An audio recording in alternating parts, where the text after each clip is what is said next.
Hi everyone, it's Christina from the DIYmommy.com, and today I want to answer your most frequently asked questions about our DIY camper.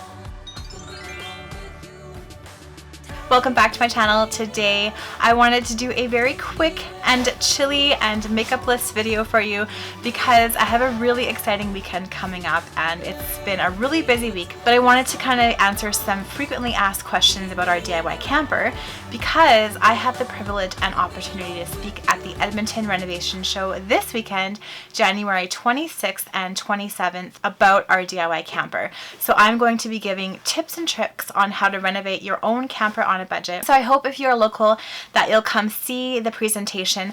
Plus, our camper is going to be in a little spot in the show called Camping Chic, and you'll be able to go up inside the camper and tour around and see everything for yourself. So I'm just going to go through some of the questions that you've asked us about our camper the most, and I'm going to make this super fast because I am cold. We have the camper outside it's about 0-degree weather right now, so it's chilly, but I want to answer these. And again, if you're local, I really hope to see you at the show. Let's go. So the first question is, how much did your RV renovation cost? So we found our RV on Kijiji, which is like a used search engine, for $1,000, and we put about another $1,000 into the renovation. However, we just got new windows for everything for safety and also because it's going to be at the show this weekend, and that was $600. So I mean, you know, right around $3,000 we have our camper all renovated. It might cost you more if you're not using things that you already have. I had just like a ton of paint at home. Plus I got a couple items sponsored as well, like the Backsplash and our mattress and TV. It might cost a little bit more, however, we're also in Canadian dollars, so if you're in US dollars, we might be around the same. Second question is, how do you hang things up on your walls? So for most of the things on the walls, I have just like fat little screws that I put right into the plywood or the paneling on the walls. So far that's been okay. I've also used some command hooks for other things, and I've seen people use command hooks and command picture hanging strips for their RVs. For more permanent things, I might just use like some PL construction glue. We'll see how the screws and things hold up. Next question is, did I paint right over the vinyl wallpaper on the wall? The answer is yes. I would definitely recommend priming first with an oil-based primer, which is super stinky and really messy to do, but it's definitely worth it because your paint won't scrape off. Next question is, what sheen did you use for your paint and how is it holding up for wear? So I used just a eggshell on the walls. I wish I would have used more of a pearl finish or a semi-gloss because it's quite hard to wipe, but it's holding up pretty well. And then I used a semi-gloss on all of the cabinets.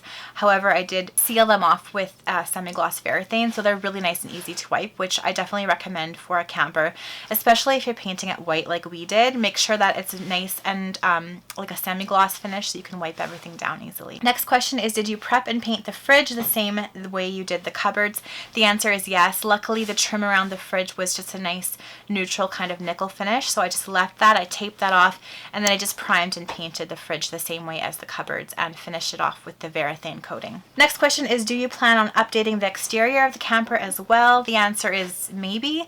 We've just given it a good clean, and I like how the stripes on the kind of 90s, those 90s bluish stripes match the interior of the camper.